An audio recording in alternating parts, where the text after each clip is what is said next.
go. Then I need to notice that on here. Mhm. Good game seems to be working. Telegram, then I need to close it. And I haven't dropped the link to you. Do you have the link to the Your Twitch account. yeah, the Twitch channel? Just Yeah, I already shared between my friends.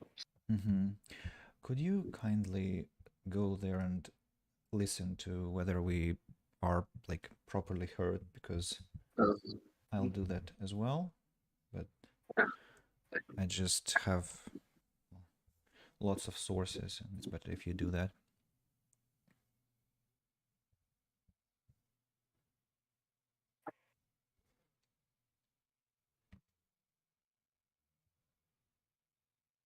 And we are both silent, so the stream will not show anything.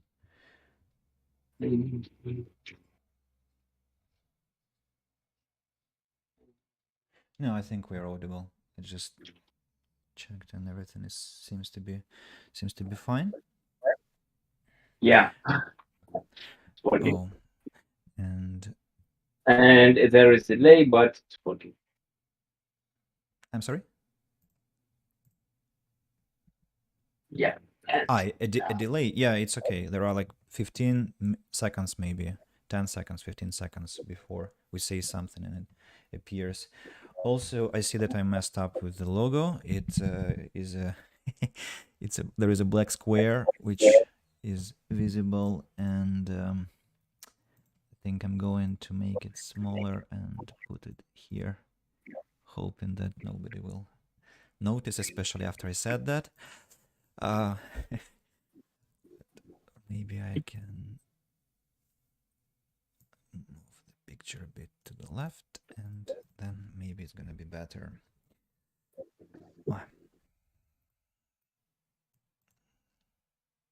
Okay, I'll just delete it from the stream for now. Right. And I think we can officially start here, and I'll be clicking the recording button. Do you think we are ready? Yeah, we're ready. Perfect. Hello and welcome, everyone. Here is Andy. Welcome to our bonfire. And today, this is English Bonfire Talks, episode 12. Finally, after a long break since I think February, we are back. And today, we're testing a kind of slightly new format. We used to have group conversations, like a club meeting. And this time, it's not a group of people, it's just two of us. So it's a podcast. And the topic we chose for today is money. Money and everything connected to it, like its value, its importance in life, its impact on the society, such notions as value and utility and the differences between them, and inflation. And I'm quite privileged to have a guest today, my co-caster, Anton Klimkovich. Welcome, Anton. I'm pleased to have you here Thank with you. me. Yeah. I also pleased to be here. Um, so should we start? Yeah, And maybe you can just tell about yourself, a couple of things, and why exactly you thought that the topic we chose today, which is money, was something you would like to talk about. yeah. So first of all, I I am programmer by trade. So I by education I'm uh, a physicist and mathematician. So uh, at some point, uh, it occurred to me that I need to do some savings, and it was to buy a new flat. And usually, I worked and I spent my money and to buy things I need right now. and there was no issue with this. But in 2020, um, we had a child with my wife, and it became apparent that we need a new flat with one more room. So we need 2 rooms at least to manage this situation. And the income was good, so and we started to do some savings. And at this point, I realized that something is a little bit fishy here because I have to run a race between the prices, and in pandemia the prices went up for all real estate, and I kind of tried to do what I can with this. Maybe I started to look into investments. I started to look around what I can do, and accidentally, well, I guess at some point I was uh, I hit crypto and especially Bitcoin, and I managed to do a good trade in the end, and it helped me to accumulate enough um, money to for the final deal. So, and when I mm, tr- invested some money there, I had to be sure that it's not just disappearing like in a couple months. So I have to figure out what it is, why it is important, and I was kind of stuck in situation, and people basically, for me it was like talking rubbish. They were talking about inflation, how it is good that Bitcoin is so scarce, it's ultimate money, and blah blah blah stuff. And I was like, what are you talking about? I have rubles, I have dollars, I know that they also have proper utility, they released by central banks, it's money, Mm-hmm. why should I bother? But then um I hit.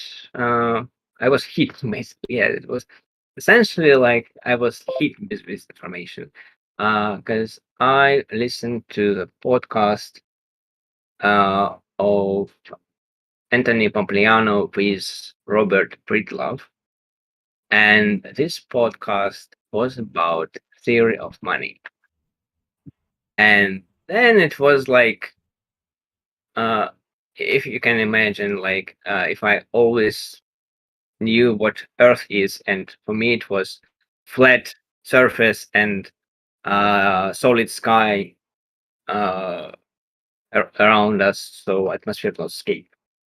And then I kind of hit with the new information that we live in on a planet which is perfectly a ball in the space and it's flying, and atmosphere is staying there because of the gravity and stuff. Mm-hmm. And it was like kind of like this realization because we intuitively understand money. We know how to use it.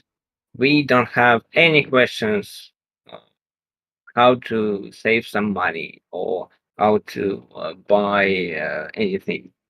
We taught this knowledge like from early age, and it is okay. But we're missing, I guess, some theory behind it. We're missing it completely because we don't need it, and it is about value of money, because utility is kind of we all understand, and we have no questions about it, but the value is hidden, and I guess it's hidden for a reason, because there is, I'm not sure here, but it seems to me there is some malicious intent with the way money right now works. And I mean not the money in general, but the current paper money or and digital money we have in our banks. Because there are two mechanisms here, and we will discuss it a little bit later.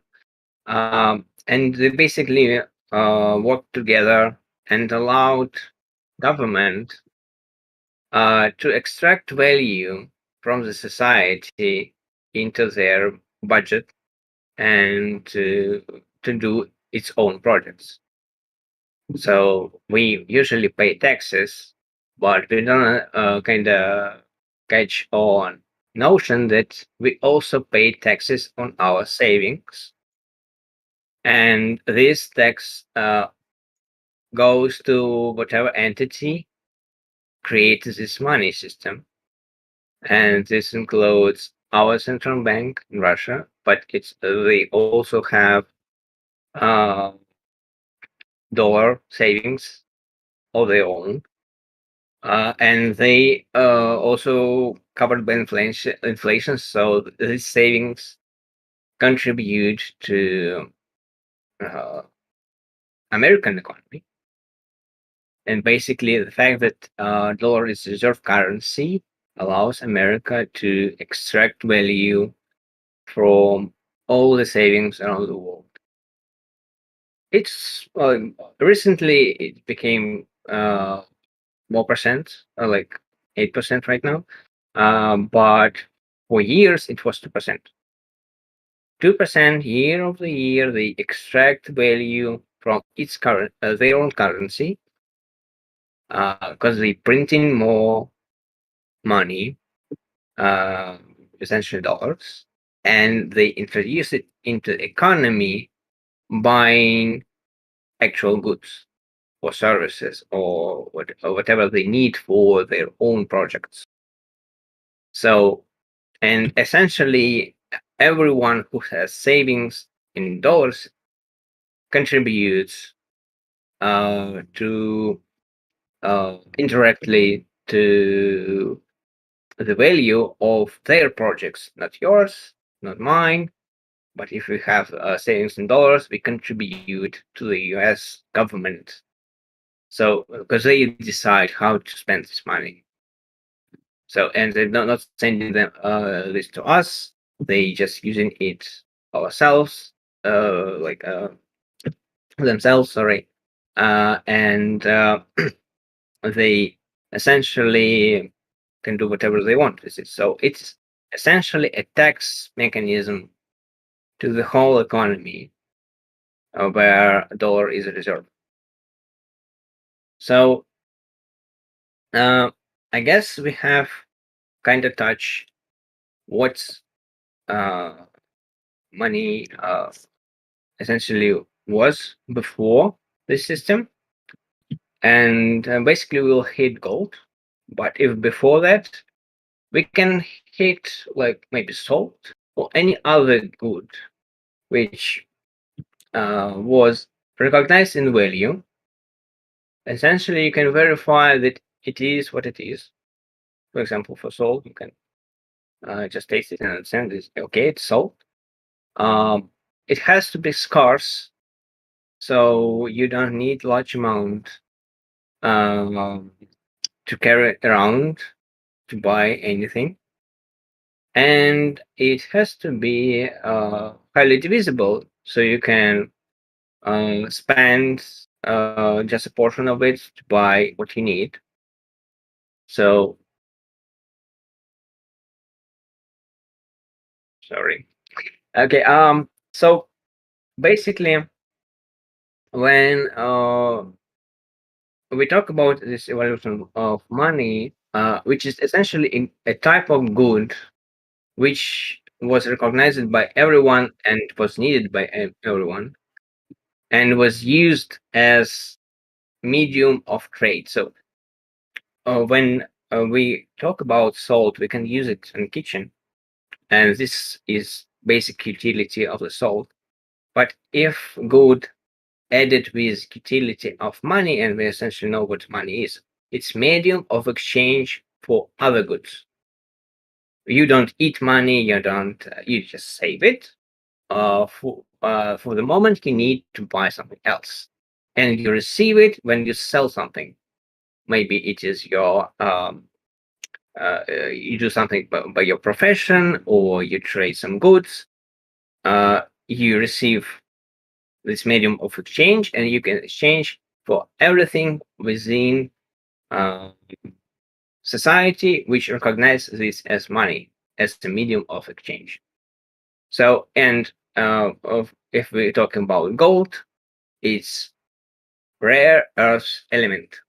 Mhm. It essentially scars by its name, and it's very recognizable. It's yellow, bright. Uh, so essentially, it became a good, which essentially gold is metal. So you can just make some accessories with it. But it became medium of exchange because it had all the properties we need for it to have to be money. It's still heavy, but essentially it was very useful in this role. Mhm. And Sorry for interrupting. So we are now talking about how like money was developing as a concept, like some kind of uh, not mechanism, but some instrument of exchange. We began with salt, like yes, or yeah, with and then gold, back. and so. Mhm. So, and essentially gold was so uh, how to say, why the salt failed, no, basically when the technology revealed that we can extract salt from seawater, Mhm. it's basically inflated.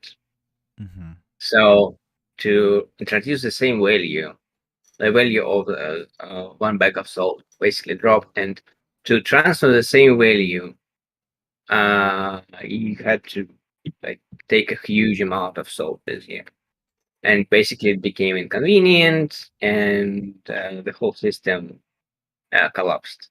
Mhm. So for gold, it stayed because it's rare on the Earth as whole, and there is still no technology to create it from other elements. For example, it's essentially possible, but you have to know like split atom and construct basically a new element, which is really not on this level yet. I believe maybe in the future we will be able to work with atoms and basically create elements uh, in some sort of scale, so it can be some elements can be transformed back and forth. Um, You know, but there was a narrative story by Conan Doyle yeah, uh, about a man who invented a way to transform transform metals under heavy charges of electricity into some different element of the periodic table, and so he became fabulously rich. It's a very interesting story. Um, Raffles Howe was his name, so yeah, I totally recommend that story. But that was the time when it was believed that electricity could help do that, and it didn't prove to be true. yeah. So and gold still stay rare element, and this is why it's still valuable as money because it can still be used to trade. But in 1970, uh, dollar was depegged. At this point, dollar was already universal, our global currency. And in 1970, it was depegged from from gold. Uh, the pegging to the gold allowed to print it only certain amount because there was ships sailing from the Europe to the US, bringing all the dollars they can basically have, and they exchanged it for gold and traveled back. And at some point, there was still a lot of dollars, but not so much gold in US banks. And they decided to stop allowing this exchange because it would mean a collapse for them. So, and let's say, okay, you can still use dollars, and dollar system already had some value to it. It's not just paper because you can transfer through banks, through the Swift system, through um, the computer network. You can transfer money quickly around the world, and it's already has some utility and some value compared to the gold. And this is one of the reasons uh, the system didn't collapse. Because in history, we know examples when government overprinted money compared to the gold reserves. The system just collapsed because it was only paper, and anyone can print a paper. It's easy. But in 1970, a dollar already had some extra utility to it, and Mhm. this is why it survived. But problem stayed. The dollars printed already was it was too much compared to the value um, the system represented. But the second part of this puzzle, why it's not collapsing, was a technological boom and development of different technologies, computers, and uh, all this huge development in different areas. And over these 50 years, it's also provided cheaper and cheaper goods. And essentially, if we would like travel for time, Mhm. uh, but forbid government from printing. So, so we travel back into like uh, 2000. So, Mhm. so and forbid government from printing and see what will happen in our year. We'll basically see that every good became cheaper. And if you use the same dollar with the same value it was in 2000 today in 2022, you would be able to buy more goods with $1 because to technology allowed us to have cheaper goods and cheaper uh, everything in our life. And this also helped to hide inflation and printing of the money. So when we're talking about government extracting value, we have to consider this fact also. We have developed as society and developed as uh, technology, uh, technological and civilization.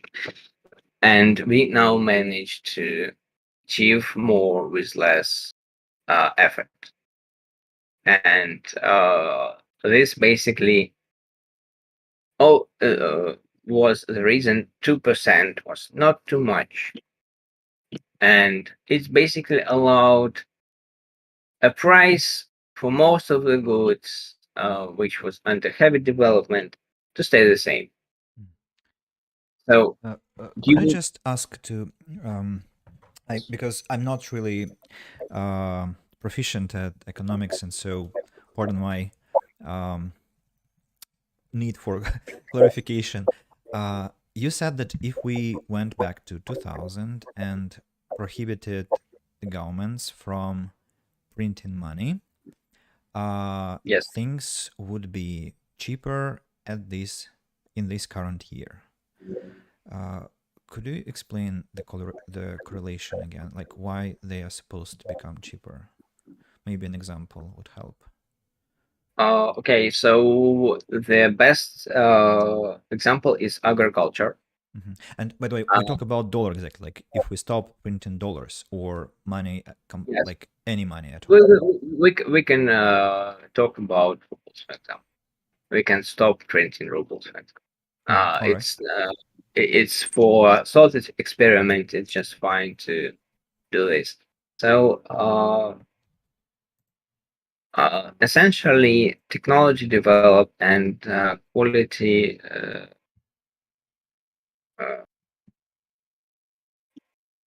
so so basically, from one uh,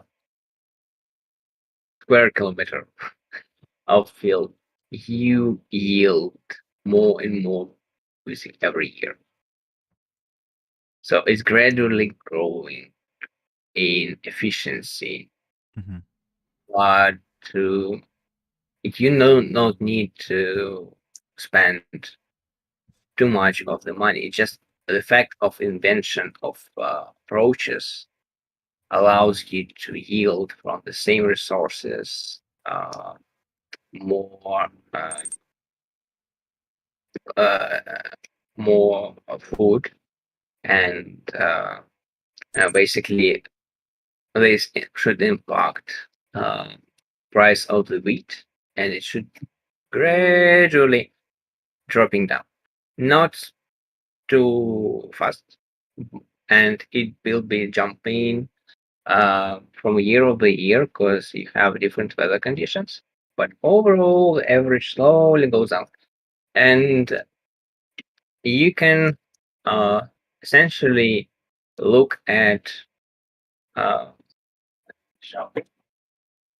Okay, this small cell phone was costing me uh, $100, Mm-hmm.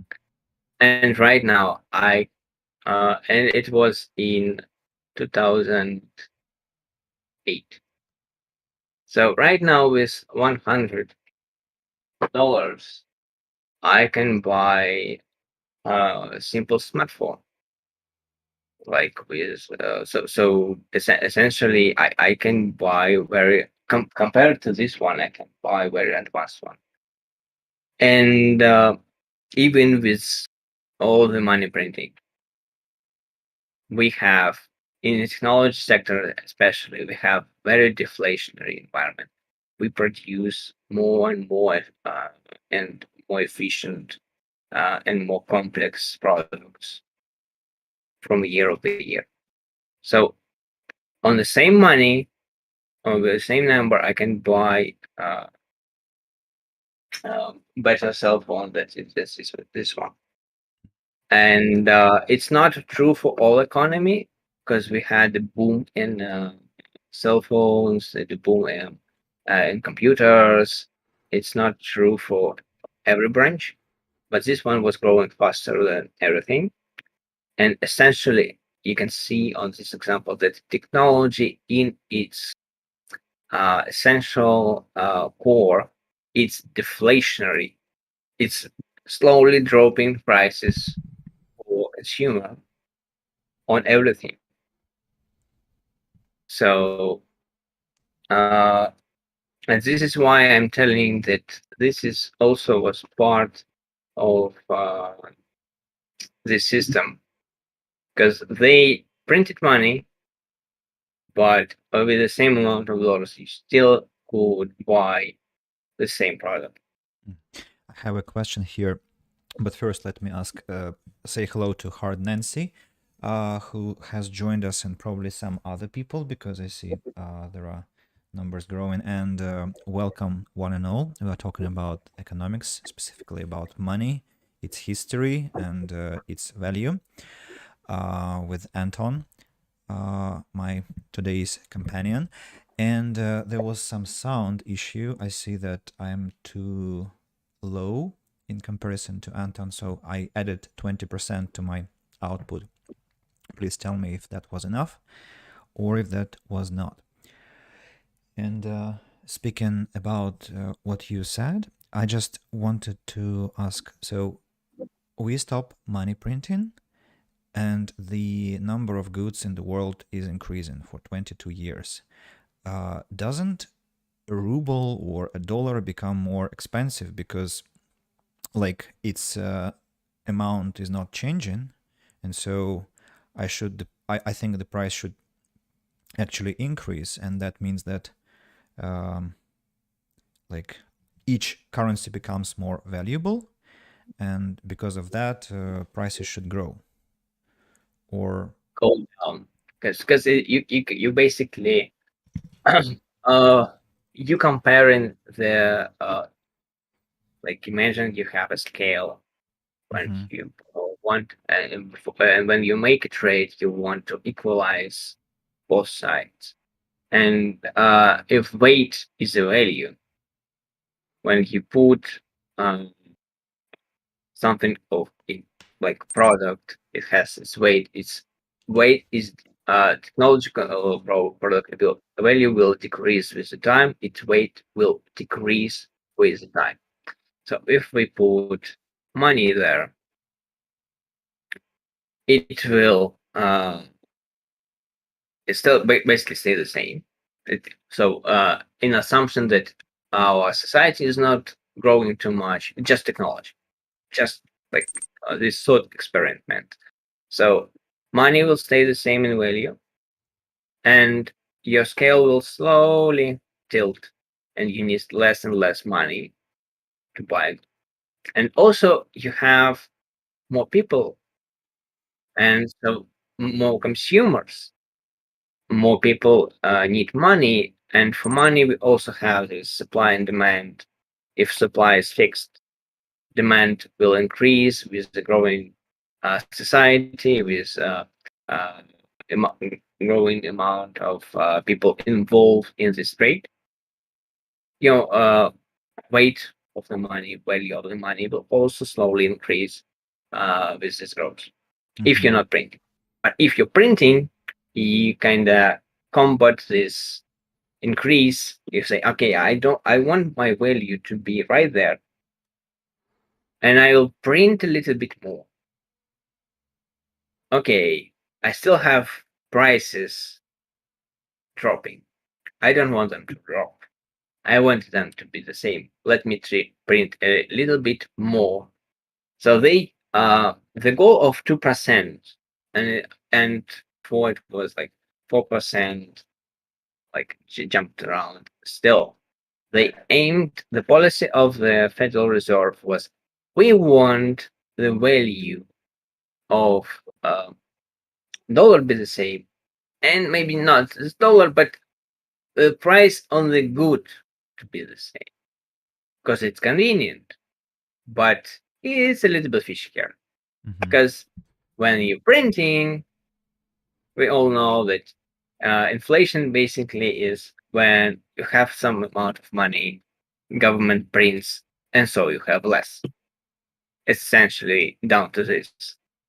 So money, government prints, and you have less, and so on and so on. So maybe because utility, you can go and buy a good, price stays the same. No one panics because you basically can buy on the same amount of dollars. You can buy um, your goods. Um, you kind of don't see why inflation was bad, and it was craftfully hidden by the growth of our society and the growth of our technological advancement. So Mhm. so these factors basically allowed this to be alive for half a century already. Mhm. But right now, in pandemic, they printed $6 trillion, and inflation right now is at 8%. And now we have several problems with this. So Mhm. we'll see Sorry, how it goes. could I just interrupt here just to summarize some points for my own and probably viewers' clarity, and also there is. Do you have the stream on your maybe second monitor or No, no? I don't. Because you just missed a hilarious thing. I don't know what is going on, but so basically, I use a special program that collects messages from different chats, like on different platforms, and puts them all together on my desktop application, and then so I can broadcast them together with our stream. And the program used to work perfectly fine, but today I don't know what's happening, but some words randomly become emoji, and so like probably the viewer saw that, and Nancy definitely saw that. So her message was like, Andy, it's a bit hard to hear you. I think your audio is lower than Anton's. And then the word think was replaced by emoji, think about it, with a person pointing at the temple. And then sound became an emoji in the next message, and that's an animated picture from Good Game platform. And then I wrote thank you, and strangely, it's a distorted emoji of a thinking face. And it's just, it's hard to look at that because I always want to laugh because it's just insane how it looks. And I cannot predict which words will be transformed. So I think what I will do is maybe have another chat like from Twitch directly so that you have two chats to compare. I'll be trying to figure this out now, how to do that properly. So some tweaking from my side. That was about the stream. Now, about what Anton said, I just wanted to summarize. So basically, the inflation is artificial, like it's maintained so that the prices are not going lower. Because if the money wasn't printed, the prices for goods would be going down over years, if I got it correctly. Yes. So it's artificially done to keep the prices at the same level. And during the pandemic, the print was increased, and that means that inflation increased by 6%, totally net 8%. So I wanted to just ask, so is it some good thing to do? I mean, that what they're doing with prices and like that they are keeping them at the same level. Why not just let prices drop? Why not this? Uh, okay, so if we talking about this a little bit, strange for me to like judge these people because essentially, we are fine with government taxing us on our income. So you're just paying tax, and that's it. If you paying tax on your savings, I guess most of us are okay. This is also because we basically lived with this whole life. It's just that uh, the whole system in place is just work like this. It's not about better good. It's working like this. And if it is working, it is fine. Okay, I pay you, you do your projects, you're not touching me basically. I survive, I have my food, I have my shelter. I don't see a problem. Okay, I have hidden taxes in inflation, but I'm kind of okay with it. If I understand, if I don't understand, I don't bother. You hidden it from me very well. Okay, you have more income as a government, fine. Uh, but the problem with the whole thing is that it is kind of very shaky. It can basically like trying to balance uh, on a very narrow place basically right now because they have created this inflation, steady inflation going. If you have $1 million, if you have $10 million, you're starting to figuring out, okay, I'm losing basically huge amount of money Mm-hmm. year over year. If I just let it stay in my bank, it will be harmful for me. If I big investor, I earn some money doing some crazy business. I had some gray hair because of it. I put some effort and I earned this money. I managed to be successful in this economy, and I managed to create so much value. And I now I want kind of to save it. I'm not fine with this tax, and what rich people trying to do, they trying to avoid it. And how they avoid it, they invest. Mhm. They spend it into some ways, so the money produce some income to cover for inflation. So they can buy real estate. It's converting it from the printed money, from fiat money. It's converted to some hard asset. Mhm. Because if you buy real estate and essentially then you rent it, it will protect your money from inflation because the house will be always there.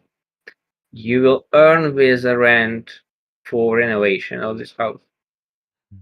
and basically you save you this money. So So and we're now talking about the situation where inflation is a constant, like something we are not discussing as a like the reasons why it exists because well it exists due to some reason.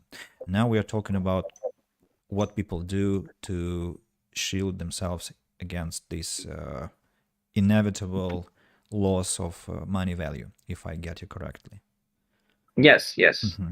And So also, I wanted to ask you to explain the notion of fiat money because I learned that concept only a month ago from one of my students who is into economics and currencies, and I was surprised about the notion. So, could you explain what is fiat money? uh, fiat is basically a belief. So so we believe that it has value, so it has value. And it was a system decided on in 1970 when paper money, dollars, and all other currencies were depegged from gold. And now we kind of let it work. It works. Okay, you see, it works. And it works while you believe in it, Hmm. not uh, by the fact that you can exchange it to gold, with, which is widely accepted as a rare earth element which has value, and it's basically very sound money system because you cannot inflate it instantly. You cannot create more gold. It's very healthy. It will, I believe, it will stay with us because it is all, even if we have all these gold mines over the world, they still do not provide the output we need to sustain our economy. So liquidity to sustain our economy. What dollar did, they provided the speed of exchange for international trade, and they provided basically you need uh how to explain. So there was a story then when in small town uh, comes a wealthy man, and he leaves silver dollar in the inn. So uh, so he can go and see the room. If it if he likes, he will stay. If not, he will just take his silver dollar and go away. While he was watching his room, the innkeeper went to the grocery store and give this silver dollar because he owned it, $1 to the grocery store. Then the grocery store man went to the farmer, and then farmer basically did the same, went to another man, and eventually this dollar returned to the innkeeper. And then the wealthy man came down and took silver dollar. But situation changed. In the town, everyone covered his debt because money went around. And this is velocity of money. So you have entity, which is intermediate money. If you don't have it enough, you will accumulate debt for everyone to everyone. In the closed system, basically, you need some money to flow around to close these deals. And what government, Federal Reserve provided, they provided liquidity to everyone so they can trade freely without restraint. It's an incredible story, actually. I'm kind of I know it's probably simple, but it's this simplicity and how picturesque the story is that like kind of breathtaking, to be honest. Maybe I'm too easily impressed, but well, that's just a brilliant one. Thank you. I'm not inventing the story. I heard it from, I don't remember who exactly, but But so it's it's a nice story one. It's going. yeah, demonstrates the value of its velocity and flexibility really well. And so fiat money is basically, if I try to put it in a nutshell, like if it is the conventional money we use now, like dollars, rubles, and other currencies, that's fiat money. The money Yes, that we and they believe then, in. yeah, we need to believe that they have value, and if we believe, it basically works fine. And if government somehow restrained printing, if they manage a budget for their project well, maybe they sustain just with taxes, usual ones, and do not inflate the currency. It allows for economy uh, to work a little better because you have predictability. If you have year-over-year inflation very stable, you have predictability. You can figure out the rules, and you don't need to worry too much about the change of these rules. You just go and do what brings you the income. So if you, for example, uh, buy some good, you want to sell it in other country, you just okay say for example, I need to earn at least 1% because inflation is 2%. I need to earn 1% to cover because this deal will close in half of the year. So you just say okay, 1% basically to the government, to the inflation, and I need to earn more. So you can, in the beginning of the planning of this deal, you can figure out how much you need to stay, set a price, how much you spend on all logistics, and you basically can see the whole picture. And the problem when with in 2020 when they printed a lot of money is basically they breaking the rules. So they changed the rules under the table basically without consulting with all uh, people who involved in trade with dollars. And this is a problem, not the fact that we have extra taxes here, and but the fact that they just for political, I would say it was political reason, they printed more, and in the end it created problems right now. We still have to figure out they the Fed, basically I would say that they are on a small ship in the storm, and this storm can be perfect storm because and they are the ones who led this ship Mm, into the storm, so I'm not sure they will survive. mm, It can be very harmful for the whole ecosystem. Uh, and the reason is that, and I wanted to get there through investment, people were incentivized to make their money work. And you can easily say, okay, I give you my savings as a debt. You will return this percent to me. And this whole system uh, helped people who with savings basically. The system said to them, you have to lend your money so you can save. And this allowed all entities around the world, including countries, to create a lot of debt on their balance sheet. So they could easily raise more money asking from some entities who were saving money or earn some money. And this accumulated debt overall for the whole system.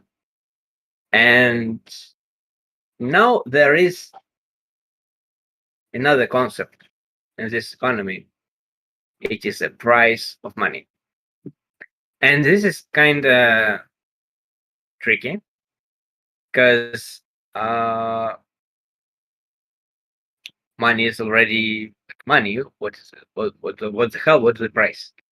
So if, for example, I want $1,000 and I don't have it, I can take a debt from a bank, and they will lend it to me this percent. And this percent is essentially a price of this money. I have to Mhm. pay it back with this Mhm. percent. So, so for just for the fact that I was using this money, I take it, I use it for uh, some of my deeds, and in the end, I return an extra. Extra is basically price. So, and this price is decided by Federal Reserve if it is for dollars, or central bank for any other currency. Like for Russia, we have our central bank who recently uh, jumped uh, price for like increased price for ruble. They jumped to 20 basis points. So they raise it up. They slowly, gradually dropped it down. So they try to balance the fact of when the how much people take the money into the debts, and how much people spend this money inside the economy, which is essentially not theirs.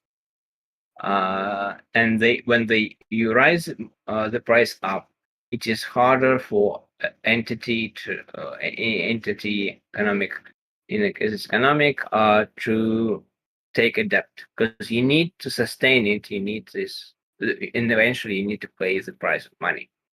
Mhm. And there is some problems with it. One of it is centralized, so the price of money is basically the same for everyone. And some people say that it is not really correct. Um, and you need to kind of balance it. Another thing that maybe you need some economic, like market structure, basically to decide what this price is, like the market does for every other good. So it's not basically correct to let this price decided by central entity. We have example in history with Soviet Union where was planned economy and all prices were decided by the government, and it failed miserably because uh, no, basically it is hard to do so. For several reasons, you have to be very informed of the actual economic situation in the country to figure out the price. And there is also a delay between you deciding the price and then it's coming into reality. So market is not uh, market economy is basically not uh, the best one. Maybe for some people, they have some issues with it, with jumping of the prices, speculation, people trying to make some quick money, trading essentials in the moment for a higher price. But um, eventually, this mechanism allows the best uh, decision for the prices. And maybe for money is also the same. We need to let market decide. So it's kind of holy war here, but we have example where capitalism and market works and planned economy fails. And we can argue how to make the planned one work because it has its own benefits, maybe some stability, or uh, so you have the same price for some time. So, but essentially, it is very, uh, what I would say, it is mostly impossible task for a one person or group of persons to decide a price which will be successful on the market. And the fact that you need to balance, basically find where the demand and supply meets. So in economics, we have the simple model for every good. You have supply and you have demand. Quality goes up. So you have like this. And where they cross, it's a price. Mm. So if demand rises, price go one way. Supply rises another way. So when supply rises, you have drop of the price. The demand rises, you have rise of the price. So it's simple psychological uh, structure when you basically have some shortage of something and you have a spike of the price of this good, and governments tends to intervene in such moments because they deem this situation harmful for the citizen and they don't want citizen to panic, and they try to regulate the prices a little bit, like make uh, illegal like rising price over certain threshold and so on. So they say that they do this to protect the people. I'm not educated enough to make a conclusion here, what is right, what's wrong. Mm. But this is what they do, and this is what they say when they trying to explain why they do this. So, okay, we intervene in the market, we fixated some prices, we wanted uh, this to be like a protection for our citizen. It's usually the same rhetoric. Mm. I was just Uh, about to say that like we already have kind of free market of money's price because I was thinking like different banks have different offers in terms of loan given, and it's kind of like free. But then you said about this regulation, like certain products have their cap of pricing. You're right, and also I remembered one um, news article where after reading which I learned that if goods cannot be solved, they have to be destroyed. Like there was some kind of surplus of harvest. Huh? Well, let's wait for Anton to come back. Uh-huh. So there was some surplus of harvest, and some like vegetables were produced in uh, super large quantities, and instead of like donating these vegetables to charity or like just giving them out, they were destroyed. Like vegetables were just bulldozed because, uh, and I then I'm not sure I did proper research, but I think I saw something like charity is massively under control, and you cannot just give out things. You have to do that properly so that you don't undermine the economy, because everything has to have a price, and if it doesn't, then it goes against the rules. And that was quite fascinating. Yeah, so I'm not sure if it is for bad or for the good. Um, the hardcore capitalists, they say, let the market decide. It is improper to intervene with the market. We see that market works, planned economy not. So please do not intervene with the market. But the government usually tries to intervene. We see it in Russia in a lot of cases. We see it.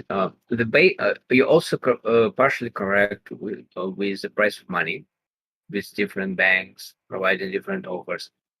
But the rules in place that central bank has a final say, which is the minimal price. They decide the minimum price. So the basic the bank can decide how much percent it adds. The bank adds for himself, how much price he will increase, because he is basically intermediary between central bank and you. So the central bank gives money to the banks, usual bank. Uh, they change a little bit of price and offer it to you. Mhm. So this way, basically, you indirectly own to the central bank when you have some sort of debt with the bank. Um, and also, it is, well, when you return the money, like you place it in the bank, they try to lend your money on the same with the same percent. Mhm. So the price the local bank sets is usually the same for the central bank money or the other savings account they have inside.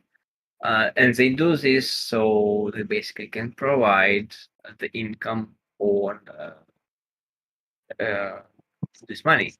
And there is also a rule that you have a 10% cash sitting in the bank.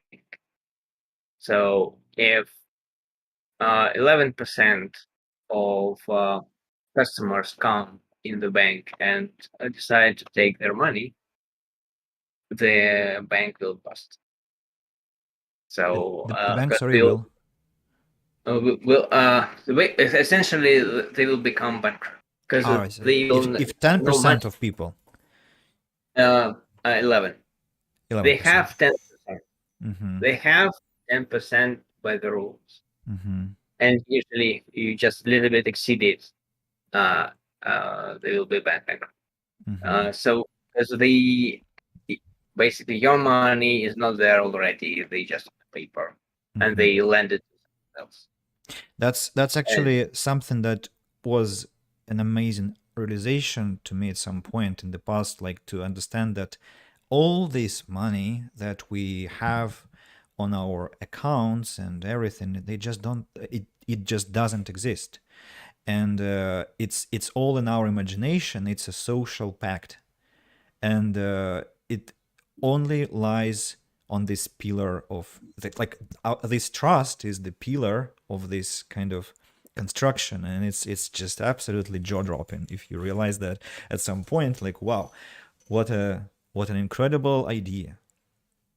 yeah, so essentially, when we were talking about $1 silver, what if you bring this like certain like $1,000, you bring it into the bank will create a virtual money. Mm-hmm. So they'll show that you still have your thousand, but they only there they 100. They will lend out 900, and eventually, when for example, if uh, people return, uh, like for example, they lend 900, someone buys TV for 900. The owner of the shop goes to the bank, brings this 900 back. They uh, again take 10%, stay it in the bank, or or other lend, and so on and so on. So they create a sort of virtual inflation of the money. It's small scale compared to uh, the money system we have, the central bank, but it's also argued that it can be uh, it can have in the moment it will create some sort of inflation on the prices because they will create this virtual money and they will treat it the same as the usual ones. So they kind of create extra mass of the intermediate of exchange, Mm-hmm. and basically it will have the same result. Mm-hmm. But if you go to the bank and say, okay, give me my money back, they have to contract money supply, basically take money from all people they'll lend it to. So you have this contraction back. So Mm-hmm. this is why basically not so harmful, I would say, as many people suggest, because you still have this amplitude of going up and down, and it will still cannot increase beyond certain limit because 10% they have to preserve, so Mm-hmm. they have a limit there. But still So it such a will, vulnerable system. yes, it is. Mm-hmm. So And and just wanted to ask you. So there is this like theoretical aspect of what we're talking about, like the history and how it all evolved and what it implies. And I just wanted to ask, like, maybe we can talk about what are the personal implications, like how that realization affected your life, what kind of conclusions you've made, and what kind of steps you've made accordingly, or should we still examine some more theoretical aspects? And before you answer, just there is a message on the chat, which again is full of emojis. It's it's hilarious. I don't know. It's just if you open the stream now, it's just amazing. So the commentary is, it's all about the money. It's all about the dumb dumb. It's, I don't think it's funny to see us fade away. It's obviously from some song from the user Penguins, and I unfortunately don't know the source, but I love how the application that I use to put the chat on the screen is adapting the lines with some emojis. So we have some kind of entertainment for the stream as well, thanks to the deviation of the application.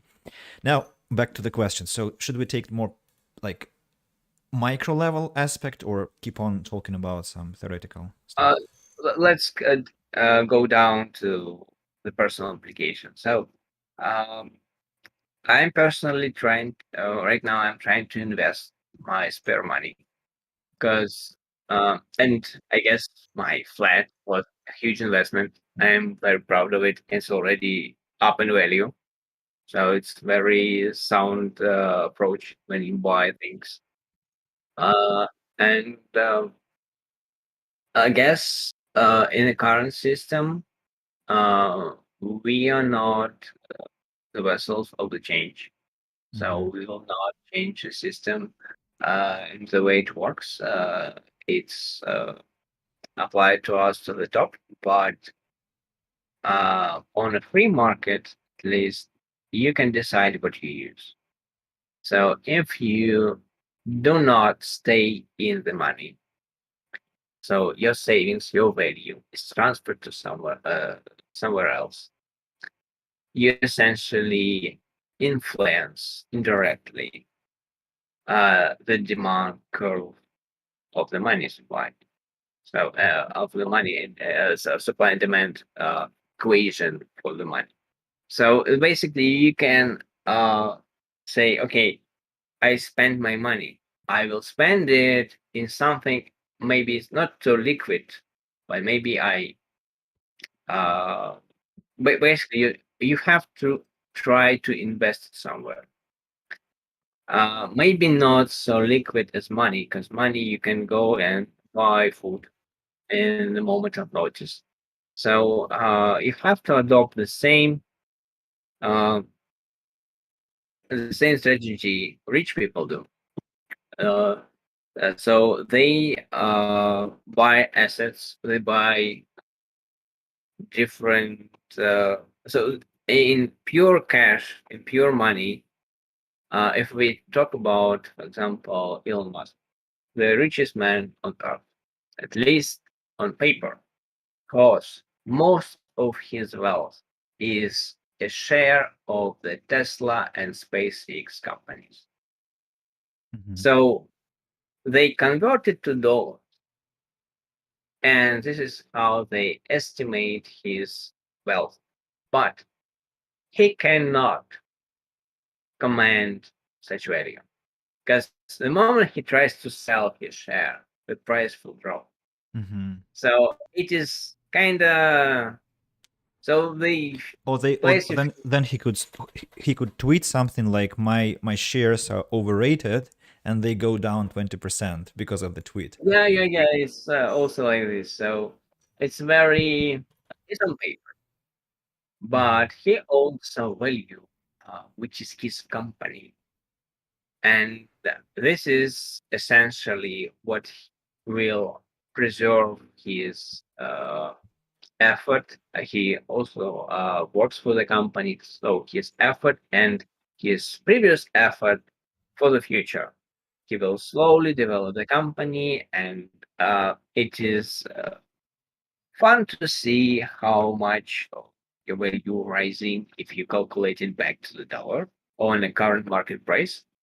But it is not something you normally do because uh, you don't need this money sitting in US dollars because the moment you convert it into US dollar, you applied with the tax on inflation. You have a risk that your company will go down. Like you said, you tweet something inappropriate Mm-hmm. Mm-hmm. and the price goes down. But essentially, you want something which is valuable and maybe, for example, if you don't have a car, you buy a car. You like say, okay, I want utility of the car, drive around, and it still will have some value if because when you have something solid, basically, it with a house you need some renovation from time to time. For the car, its value will slowly drop. Uh, but compared to the fiat money, it can be more stable because in fiat system you can print in a moment of notice huge amount of extra and then dump it into the economy and have not an inflation, not a high inflation, but hyperinflation. And this is how the system usually dies. You have hyperinflation, which is over 1000% and more.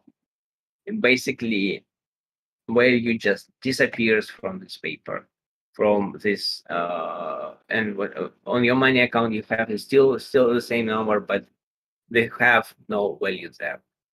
Your car cannot just evaporate. Your house cannot just evaporate. You need to put some money so it stays. You need to renovate it from time to time. You need some money to support it in working condition. But to evaporate in a moment, it's not possible for hard assets like what you basically you can buy you can buy a laptop. Hmm. If tomorrow if inflation hits and then hyperinflation hits, you can sell your laptop. You will have its value returned to you. Maybe some drop because you used it, but you will have your value back. So personally, I try to minimize savings in rubles. I'm trying to figure out what I need to buy for the future. Maybe figure out how to put it somewhere else, not the rubles. So, and the same, I guess, goes for dollar, but not in the same scale. Uh, and now it's actually a very interesting situation because we had strengthening of the ruble, and people argue if it is good or it is bad. Um, but it is for me what interesting. It's basically it is how supply and demand works. So you have no demand, almost no demand for the dollar in our economy right now because we cut off from the most of the utility of the dollar with the sanctions. So they cut off utility and basically the value for our country dropped. Mm. And and this is why the ruble compared to the dollar raised up. The prices also went up. But compared to the ruble, just locally in our country, we have a very good price. I would say if you can buy dollar and then spend it somewhere, if you have this option, you are in a very good position right now because the price is very good. So, because in our country, you have no demand. Hmm. You just, essentially, what the sanctions did, they harmed, of course, a lot of people. But for me, it's also you Federal Reserve shooting in its own leg because the value of the dollar is its utility. The fact that you can transfer it easily and use in international trade or use it as a saving. If you can magically turn it off for some people, everyone starts thinking, not just Russia. Chinese people start thinking, oh, this is not as safe as we thought. It can be very risky. If we, for example, do something US do not like, we, for political reason, can be cut off from our savings. And this is, I guess, another problem to discuss. Hmm. It's not the topic for today's conversation. So it's like Um, the situation is that the history, the wheel of history has turned this way that now English as a language is not just an asset or heritage to a couple of countries like the UK and the US. Well, the UK being the, of course, the main owner of this language, but still now English is international and it is accepted as an instrument for all for most countries, and the same is for the US dollar, which is now like it's beyond just regular relationships between the country and its currency. It's like they are yes, responsible not only for how they work with it, but they are kind of responsible with how the world deals with the dollar, the US yes. dollar. Hmm. And in case of English, you cannot ban people from using it. Hmm. And this is why this knowledge is basically priceless, because you just cannot access to any information written on or filmed or whatever stored in English. It Mm-hmm. is essentially, when you know English, you're connected to the whole system. Mm-hmm. And the same was with dollar. But with these sanctions, it became not so obvious. Or so you can cut off countries from the system, people from the system. And this is why I say that it is harmful for the dollar system, the whole thing. It's very It's a red harmful. flag. It's like Yeah. a red flag for many countries to reconsider their, like, their they were relying on some certain set of circumstances, and suddenly it's not the way they thought it to be. Yes. Mm-hmm. So we will search for an alternative. The nearest future, I guess, we will try. Banks will try to accumulate more gold and accumulate more like different currencies of different countries. The countries their own country want to trade with, and we slowly will see collapse of the dollar system if it stays as it is right now. So if they invent something revolutionary, or maybe some, uh, but I personally do not see the way they can figure this out. Right now, they have a problem of high inflation, and when you have inflation higher than you planned, your deal is broken. You are trading in a minus. Mm. So By we they, you basically mean the U.S. government? they kind of connected. They you Federal Reserve, it's separate entity in Okay. the Mm-hmm. US. They have several separate institute, but they have like acquaintance sort of relationship. They kind of connected. Mm-hmm. So not formally, but on a personal level. Mm-hmm. So they started to follow some political decisions, and it straight away started to harm the economy and the stability of the system. And when the system is such has such big liabilities, uh, the whole debt of United Sta- uh, uh, United States is huge, and this is liability. They need to sustain it. And even they have an option to print it away, basically. They can print them on their own, just return, because they do not own gold. They own dollars, and dollars they can print. And this also, this was always a risk that US government will print away their debt.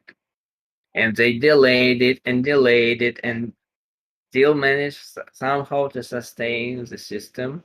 And I guess for the whole world, it was nice time. But right now, I guess it can be a final one. Mm. I'm not, Can I'm I not ask sure. here? So it's like it's very, especially like on memes, which I'm a huge fan of. The picture, like, look at the debt of the U.S. is an infamous way to, well, send a conversation into who knows what abyss, like abyss of, you know, kind of Uh, irrational arguments. And so I just wanted to clarify, like, let's the this. It's the debt Mhm, is okay in economy. mhm, You can have a debt. You just have to be able to support it. It's okay to have any amount of debt if you can support it, if you provide new value. So if you have means to pay the price of this money. So basically, when you have a debt, you own some price of money you were lended to you, and if you can support it, you basically uh, like in the right position because you provide a new value to the whole economy, to the whole system. Uh, it is good debt because it is providing an extra for a lender and for yourself.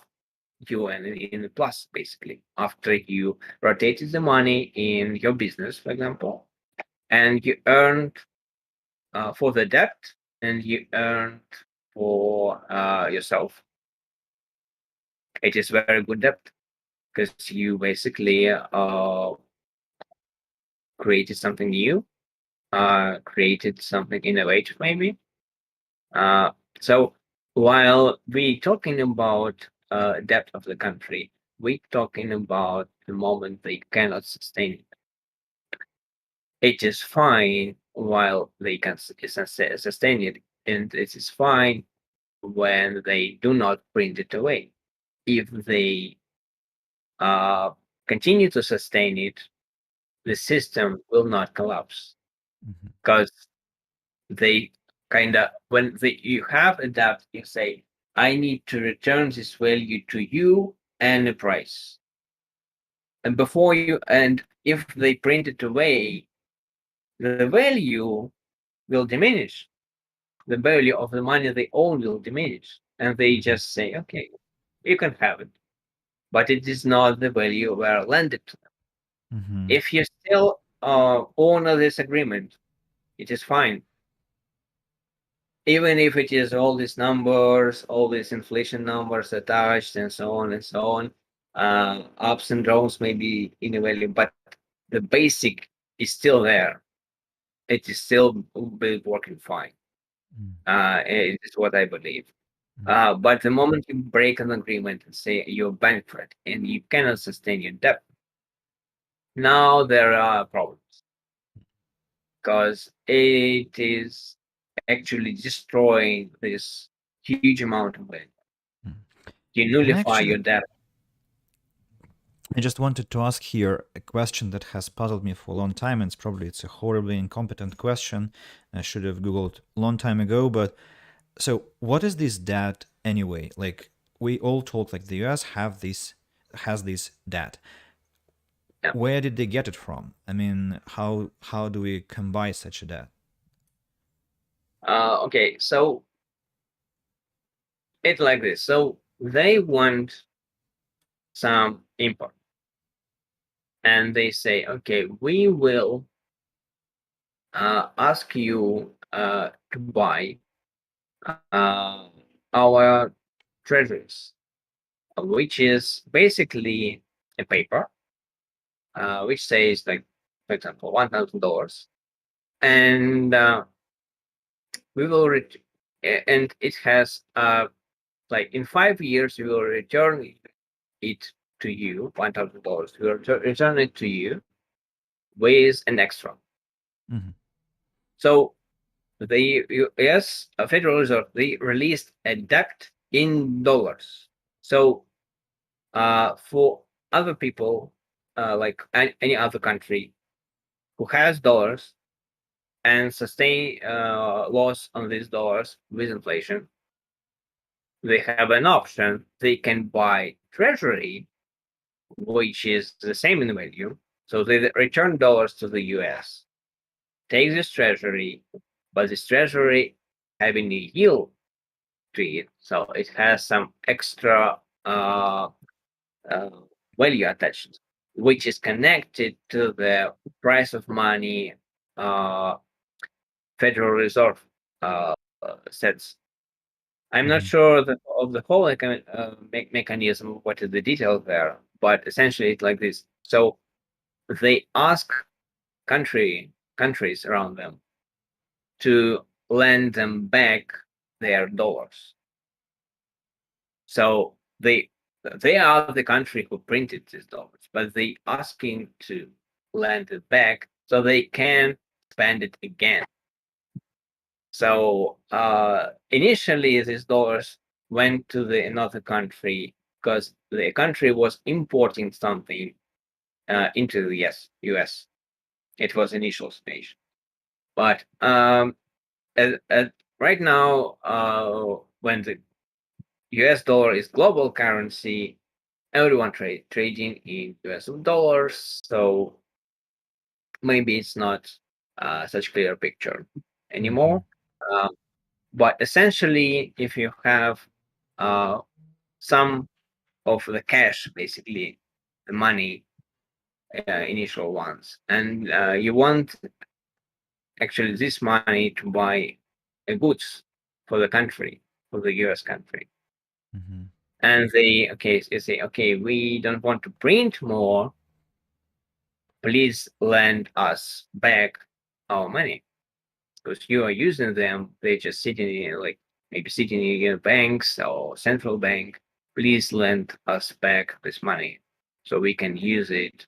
And Mm-hmm. this is essentially the way they return the money inside their economy, and they again imported some value into their economy from another countries. And It that's may and be that's like good. recurrent. It's a recurrent process because money Yes, goes it's and comes back, goes and comes back. And so, now they so the debt is not actually a debt, it's the number of dollars that is now being operated technically uh, in different obligations and agreements, at least part of the yes, dollars you can say existing in like the world. yeah. So uh, basically, when you have a treasury, you like in 5 years you get more dollars in exchange, Mm-hmm. and they are fixed amounts. So like 10 years treasuries, 5 years treasuries, and I guess 2 years treasuries are the thing. So basically, they close the debt in the moment of when the time arrives. Mm-hmm, mm-hmm. So And so the whole system depends on how well you operate those financial flows. So, like, if you make mistakes, they might cost you greatly because the system is really vulnerable to any volatile actions and unpredicted, um, to not volatile actions, yes, but you it's are vulnerable correct. to any. Mhm. You're already correct. Volatile is very bad for this system because you have long planned deals with long supply Chains. net Uh-huh. Mm-hmm. chain yes chains, and basically it has go around. It's has sometimes touched and maybe in 1 year the deals close like maybe in certain situation, and you need to be in a profit.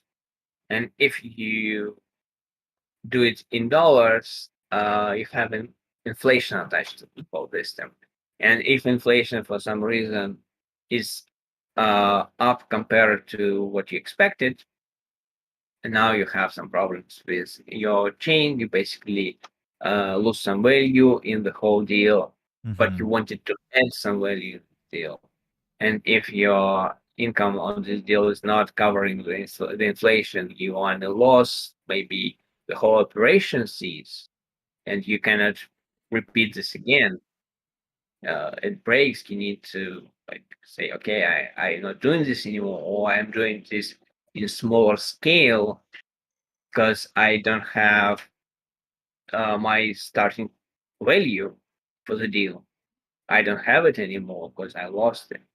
Mm-hmm. So essentially, uh, the why fiat is not so good and not viewed as a perfect system because you have this like moment you kind of have when you depending on reputation of the central bank, Mm-hmm. and they have to sustain their reputation. They are trustworthy, and this is why they always announce any change in the price of money before setting it up. And they are very media oriented. They talk a lot on the media. they try to communicate with everyone who is basically their shareholders, because we basically somehow everyone in the world Mm-hmm. currently connected to the dollar system, Mm-hmm. and we kind of shareholders of the value because we all accept dollars, and they trying to appeal to everyone, essentially to all other governments and their citizens. So they trying to say, okay, we will do like this, we'll do like this. They were public about many things, and this actually to help people to plan their trades indoors. So you have as much publicity as possible, so people make trades where they add value to their initial value. And I guess at this point, I'm not sure if it works anymore. We'll see. Mm-hmm. But it was harmed a lot in years, the whole system, and we'll see. So I guess the most sound money system, which was not broken, was gold, and the only issue with the gold, it's hard to transfer. It's heavy, basically. It's heavy, and now we have bank accounts, and we have electronic, basically money where you can buy goods on the internet. You Mm-hmm. cannot buy it with gold.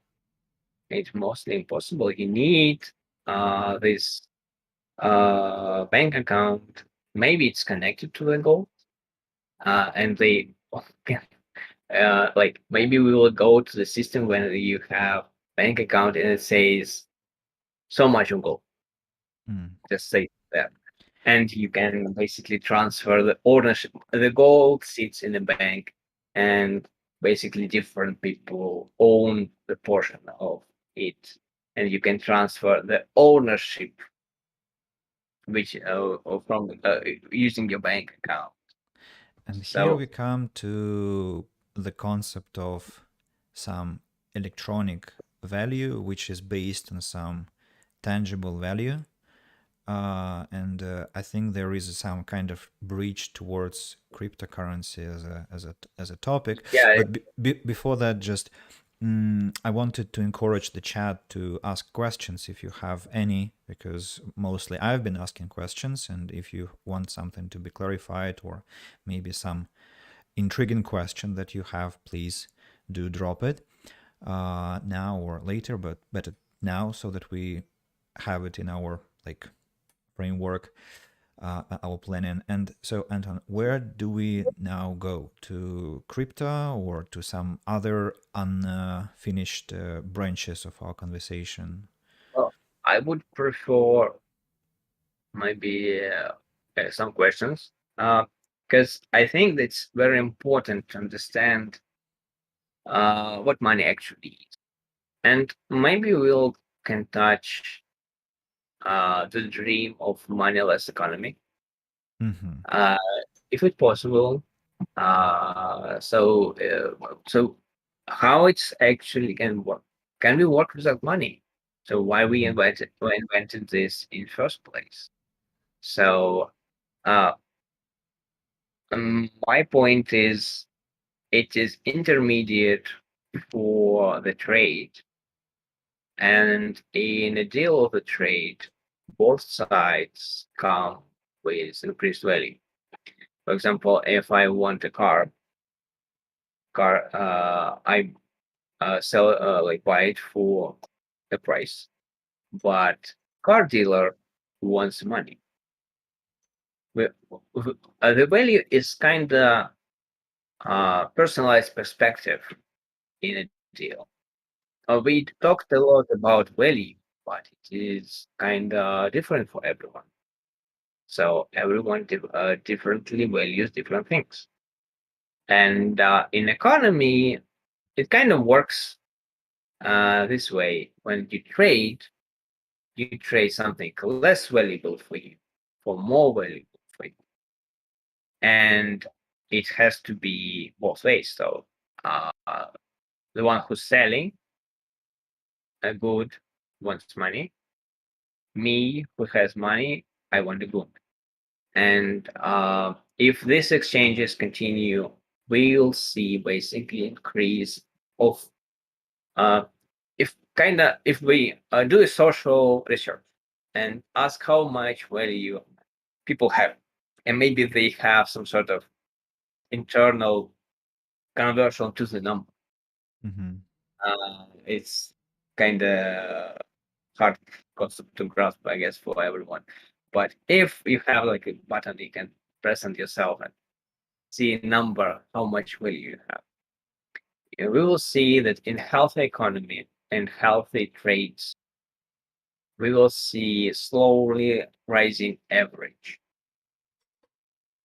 And if we somehow inflate our currency in the moment, we will create no value, but we will create an entity which corresponds to the value. There will be deals when uh, you get you have printed money, you give it to people, you have huge boost, but they do not have a huge boost because later inflation will hit them, and they realize that their price was lower than it actually is in Mm-hmm. this new uh, economy with extra printed money.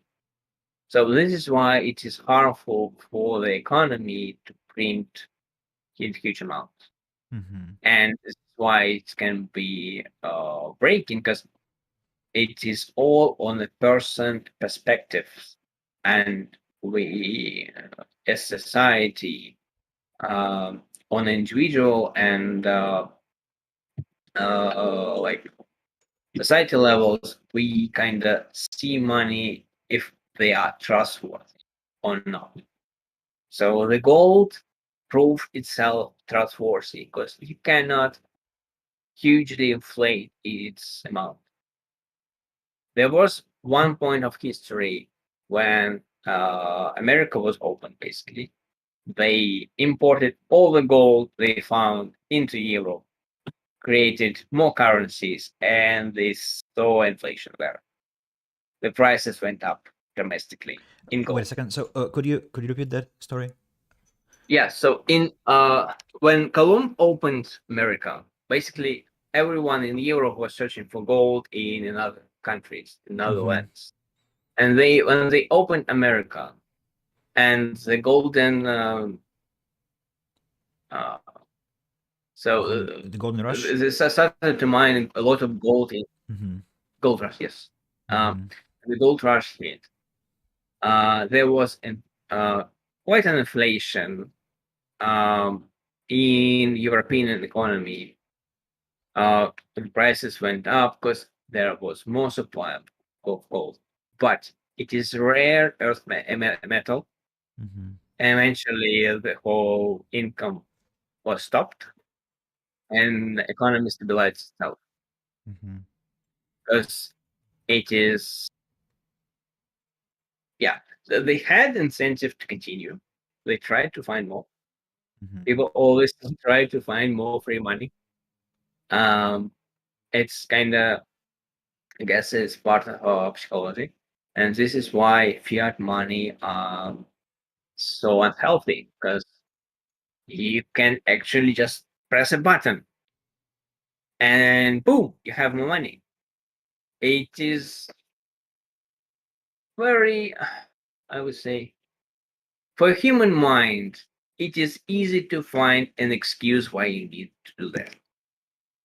Even if you are a very good person, a very, very, very honorable, and you try to your best to do what's right, eventually, uh, the person in charge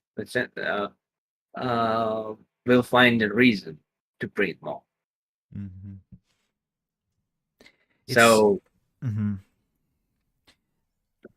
I just I think it's actually quite a fascinating thing that, like a bottle of water, for example, in a local shop is like 50 rubles, well, like say $1, and then in a vending machine it would be $2, and at the airport it would be $4, and that's incredible because it reflects how many steps were made to deliver this bottle so that you could satisfy yes, your demand. yes, And so in that light, I see money as a method. I see that your video gets frozen. Hope you can hear me well.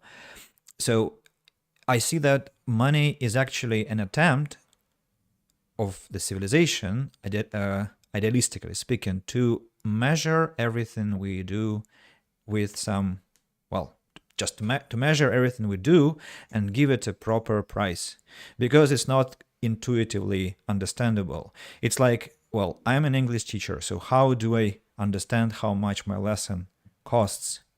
And that's like, if I just start my career, how do I understand? Well, there is no literal way to understand how much I have to ask for. And so I go and inspect the market. I compare like my education to other teachers' education, and I compare the years of experience and many, many, many other factors. And then I have some kind of arbitrary price, and so everything is so complex. But thanks to this invention, to money, we still have some, at least, well, foggy concept of how much things are supposed to cost. yes. So if we have a health economy and if we have health money, basically every deal should come with profit for both sides.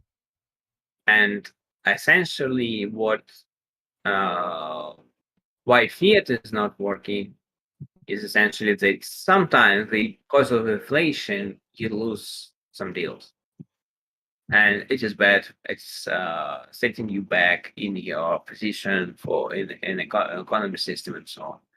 And uh, we can talk about America, for example. Also, there is a lot of examples in Belarus, in Ukraine, maybe in Russia, when currency were inflated too much. They eat on the savings of the people, and maybe they are people who already were in middle class, like they had a house, maybe they had some savings on their children education. But eventually, if high inflation hits, this all evaporates away. And this sets back actual accumulated value of such people. They worked, they spend their money, oh, sorry, money, time, the most Mm-hmm. valuable resource of humans, time. They spend their time, they try to monetize it so they can buy in the future uh, to do a trade where they have also increased some value. But if they are racing against inflation in this environment, they are harmed by this. And the most like rich people are not harmed too much from inflation. They see it's very obvious for them that it is there because when you have like several millions of dollars, it's very harmful to lose 2%. Mm-hmm. You kind of see it on a balance sheet, Yes. and it Mm-hmm. is, and you figure out the ways and you invest and so on. When you have $100, you don't 2%. Oh my god! In 1 year, 2%. I don't care if you have like 1,000 rubles. What is our inflation is I believe at time was 14%. Um, so you lose like 1%, like 100 to 40 rubles. Well, on 1,000, I'm not really, well, it's not pleasant, but I'm fine. So you kind of see that value is you're losing is small in the scale of your savings, and you try. It is problem with human mind. We tend to underestimate exponential tendencies, and inflation is an exponential tendency. So if you uh, like have your value and you multiply by each year uh, 0.98, for example, 2%, you will see that in essentially 20 years, you will lose substantial amount. It's it's what a human mind underestimates. So you can have it's like home task for everyone. Take a calculator, take like $1,000 and multiply it like for 20 years of 2% inflation. So for each year, you multiply it by 0.98. And you will be surprised how much it is, how much money was taken from this value was taken from the system in 20 years. And when rich people decide they want to invest, they usually invest money they don't need to sustain themselves, to sustain themselves each day, and they can invest it on such long terms. And when you and I trying to invest, it's really hard to invest small amount of money. To invest small amount of savings also we may be needed right now to buy food. So you have some amount of money in rubles, maybe some in dollars, and you basically trying to preserve your value and you're racing against the inflation. Uh, the people who hurt the most in this economy are the ones who living from paycheck to the paycheck because they have very little savings, and this savings, while it grows very slow because they have little income, it's when they're trying to accumulate it over time, like over a period of 20 years, it loses a lot of value. So it's very harmful for people who trying to rise from like poor level to maybe somewhere in the middle. It's very harmful for the people with low income.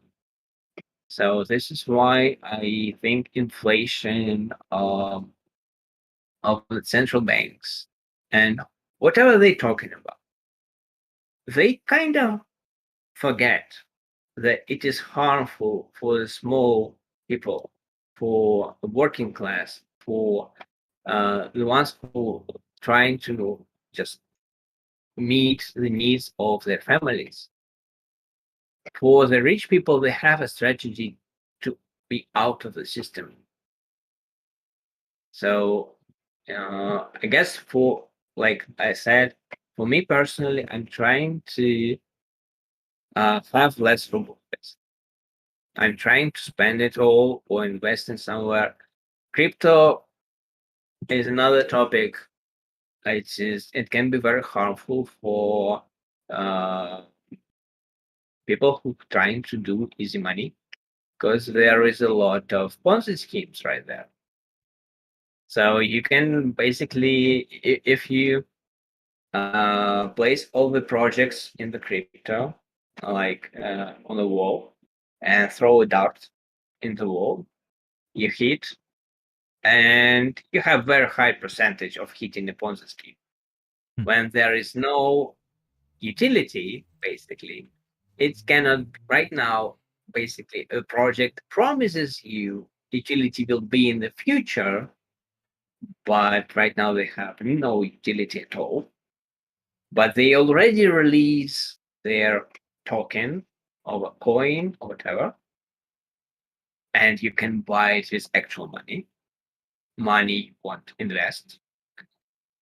And at that point, they maybe some point they say, okay, the project failed, or okay, uh, we just cannot go, or they just say forward to you that they just stop the project and take all your money because there is no regulations right there. You cannot go and protect your rights in it, maybe in US they're starting to do this, but essentially, sorry, but how to say, basically they are con art right now. There is a lot of Mm-hmm. con artists in NFT space, in token spaces, so DeFi projects, DAO projects, decentralized organizations, basically,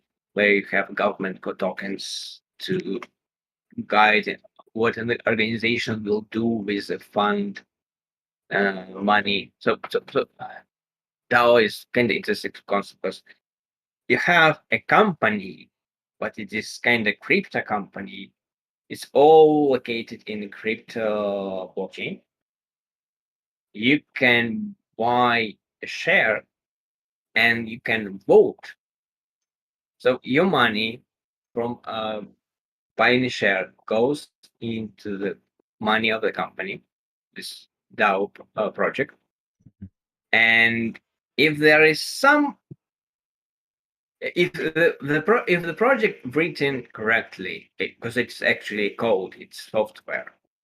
If it is written correctly, you will have come based on your money input, you have amount of votes, so you can direct in which direction this money will be spent.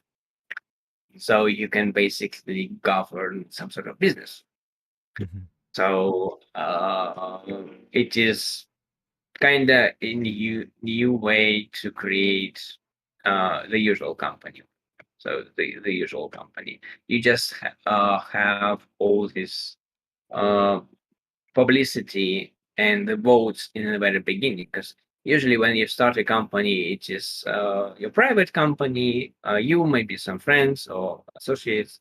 Uh, in DAO, you basically can take a crowd, sell them an idea. They all say we want to participate. You create a community, then you can gather money uh, in this software project. Mm-hmm. So this software project helps you to govern the company. So, and there is a lot of companies, software basically, where the one who started this can take the whole. Mm-hmm. And if you're not professional in the programming, you can just lose your money. And there is a lot of straightforward lies there. You can be easily hit with a lot of schemes to take the money of the investors. Um, and in this economy where there is high inflation, there is a lot of incentive to invest money somewhere. And if you come to the crypto with a notion, I want to make an easy money, you are in a mindset which can be very harmful to you.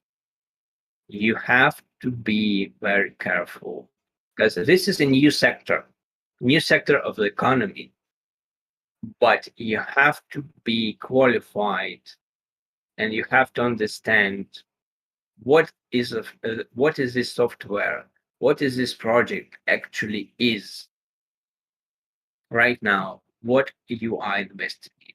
So you have some old guys, old projects, open software project like Bitcoin. It is a bit centralized one like Ether.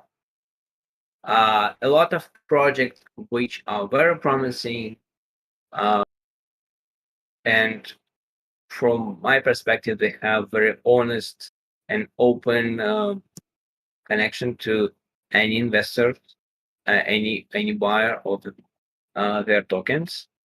But still, we have no regulation. You cannot protect your rights. So it's very wild west situation. Who has your money, basically. And it's kind of tricky. Uh, Personally, I managed for 2 years. I was digging into Bitcoin project, and at least for this one, I figured for myself that it is trustworthy, and I know the risks right now for this project, and I can uh, educationally invest money there. I do not recommend it to everyone because I do not still think that I have to figure out more about this. But you can jump in yourself, and I encourage everyone to do so. You Mhm. have uh, right now, if you understood what I was saying about money, about fiat money, you kind of grasp the basic uh, problem of the crypto trying to solve, what Bitcoin project trying to solve. And basically, when you go out there and search for solutions, you find gold, you find silver, and you find Bitcoin. These are the main directions to solve this unhealthy fiat system. And you find a lot of speakers advocating for these three assets, uh, and they kind of say that it is the same. It's not. Gold can be easily confiscated, for example. Silver also. It's very hard to invest in metals right now because the banks had will have very high spread between buying and selling price. They have a tax on buying actual gold. So if you buying the gold from a bank, you will have like a lot of paperwork involved. You have we will have lower price compared to the market and so on. Mhm. So it is hardly a good solution for short term. I was looking into gold when I was uh, initially trying to save my flat. I was looking into gold. I was like, okay, maybe I should buy gold, and I figured out it's not working. So I will lose money if I convert to gold then back. Um, So it's actually so it's actually quite an interesting topic here, like recommendations that you might give. Speaking of investment, before that, I wanted to say that I really loved your metaphor some minutes ago about the dart uh, thrown and hitting some Ponzi scheme, and yeah, that was quite an elegant metaphor. And so I guess we still don't have any questions, but I think I might ask one. So if to invest, where to should we invest? You said that crypto is like a territory where we should tread carefully. Gold, you're beginning to say that it's not something you deem mhm. worthy, at least in the short term. So if a person wanted to preserve that little or average or maybe somehow big capital, what should this person do, in your opinion? Mm, there is a lot of instruments. You have, of course, different uh, companies traded on public, but it is still deemed to be risky assets. The most stable ones are obligations of different companies, maybe even from your bank. So if you open account in a bank, they provide you like X%. But if you buy obligation of the same bank, you usually provide X plus extra percent. The best deal of the bank you can get is to buy its obligations. If you trust that this bank will exist, like when you want to, uh, basically, we were talking about treasuries of the US government and the same papers, the same principle. You have uh, released by different entities, also by every government in the world. This is how the governments create their own debt. So the same mechanism.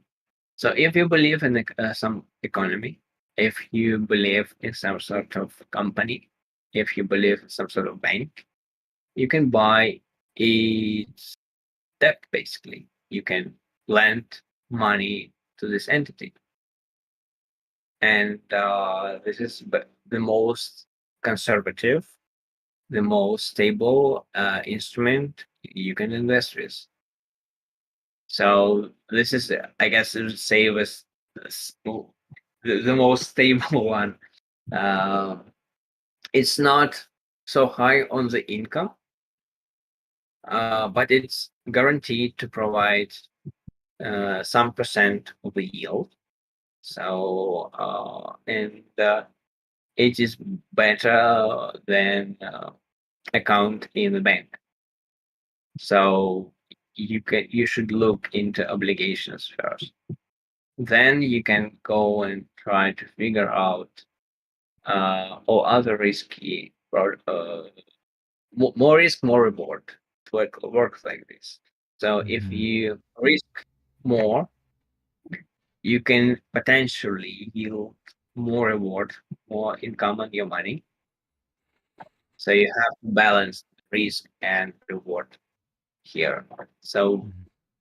I guess you have to study yourself. No one actually gives good solutions for any field. You just have to see to do some math, figure out. Uh, it just you have to remember that you are losing inflation on your savings. You're losing and losing and losing. And if you coming to trade, like day trading, it's the most risky one because uh, there was an experiment. Uh, to the trader uh, was shown a graph of the completely how to say. So it was probably randomly generated graph. Mm-hmm. So each step up or down on which amount was randomly generated, and trader basically found all his technical indicators there and provided an answer where he thinks this graph will go on the next step, which is absolutely insane because this graph is equally can go up or down. But he managed to somehow to figure out a basis on whatever he drew on the graph.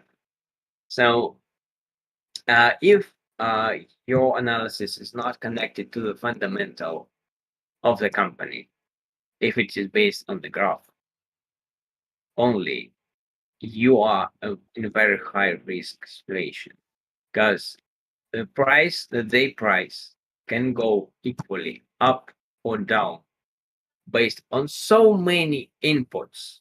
So it is essentially the pure random.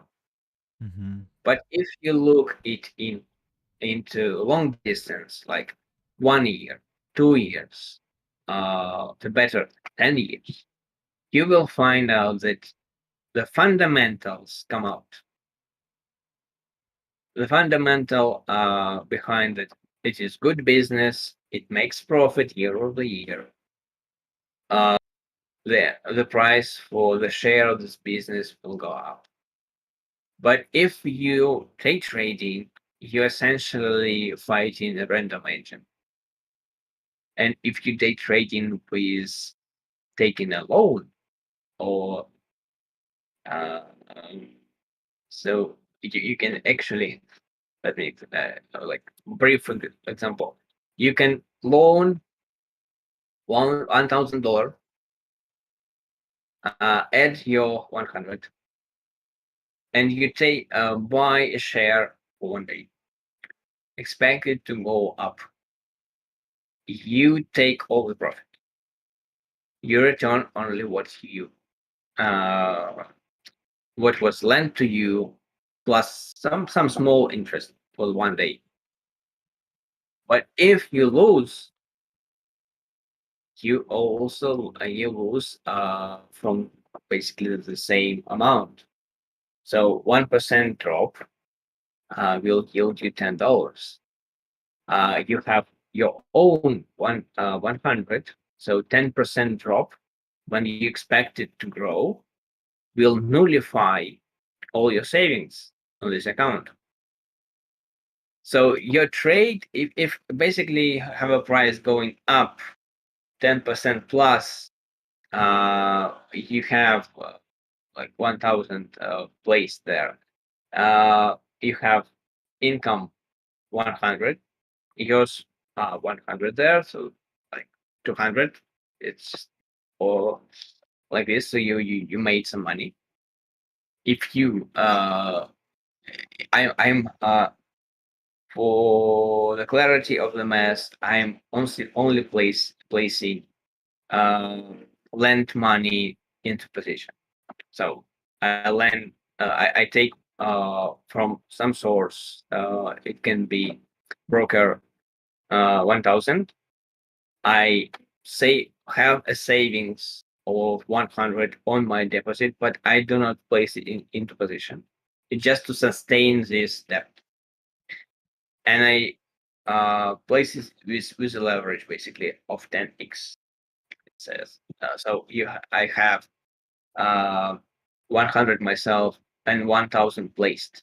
So and then the movement of the price up 10% will double my investment, my risk investment, and down 10% will nullify my investment.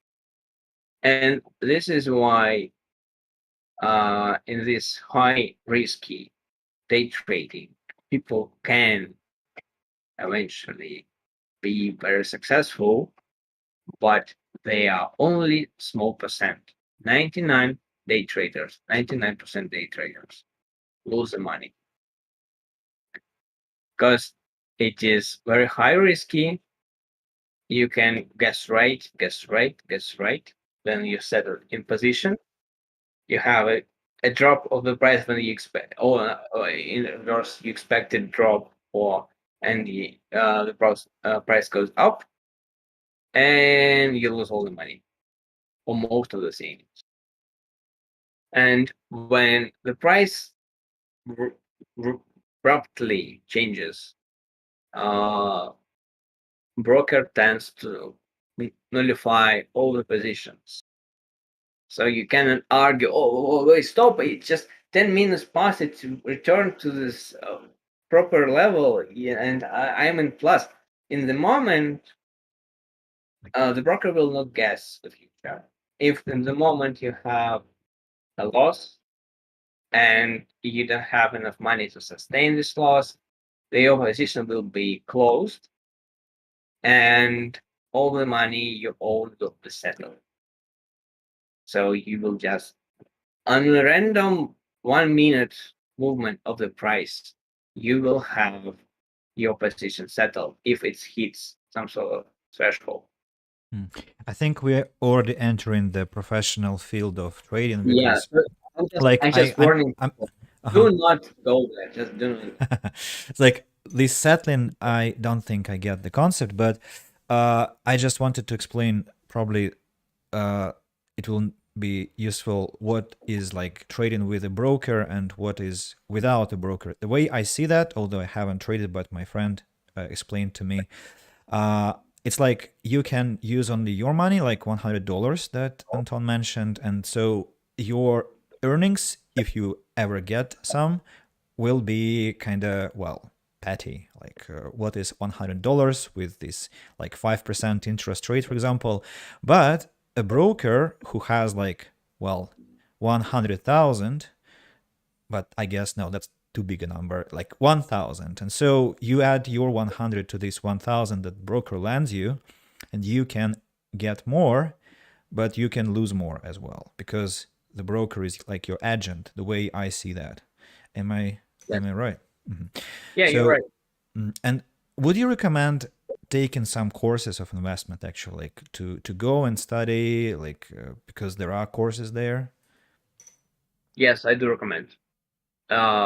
Before investment, you should study. It is essential. Uh, and please refrain from the trading.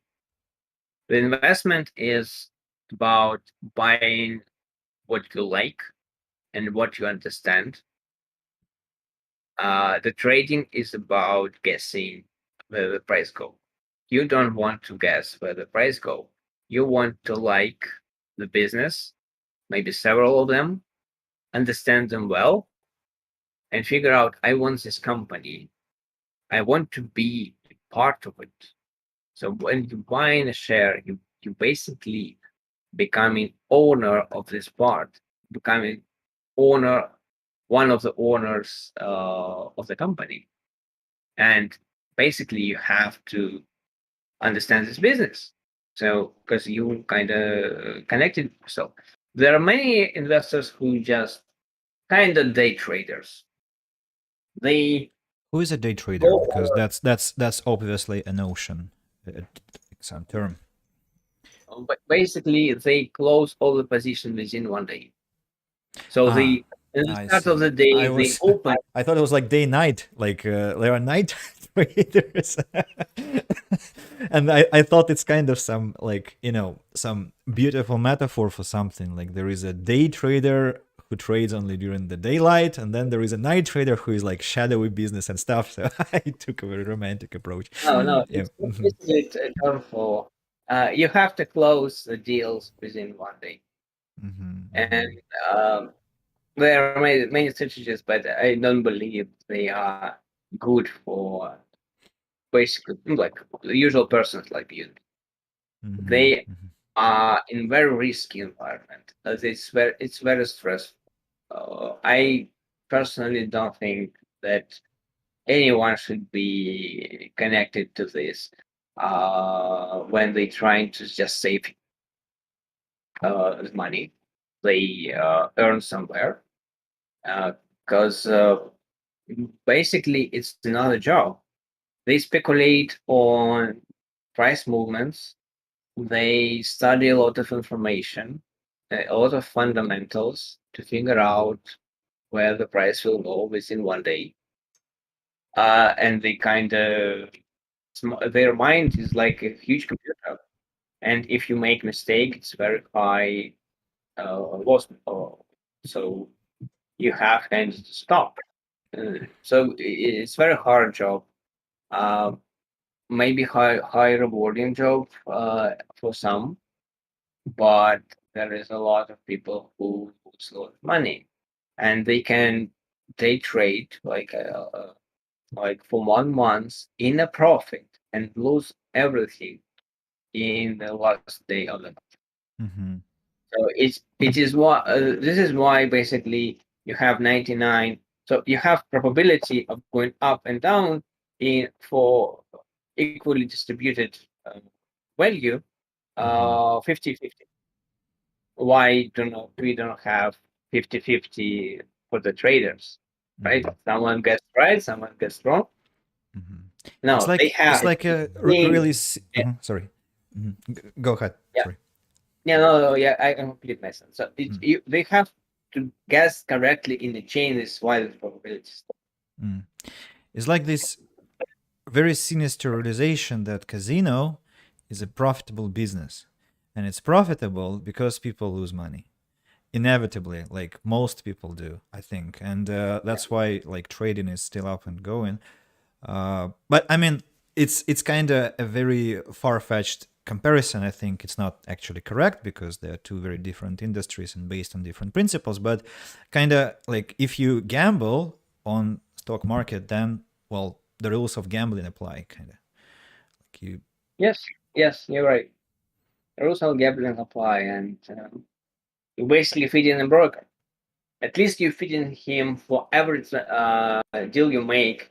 Uh, Broker takes small percentage. It adds up eventually because if you're day trading, for example, you pay the broker each day because you opening and closing the deals each day.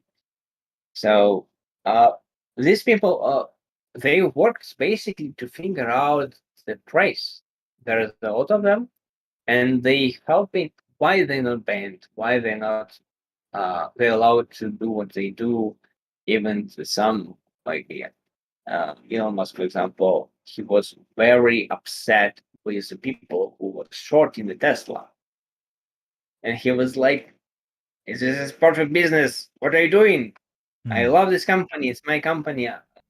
Why are you shorting it?"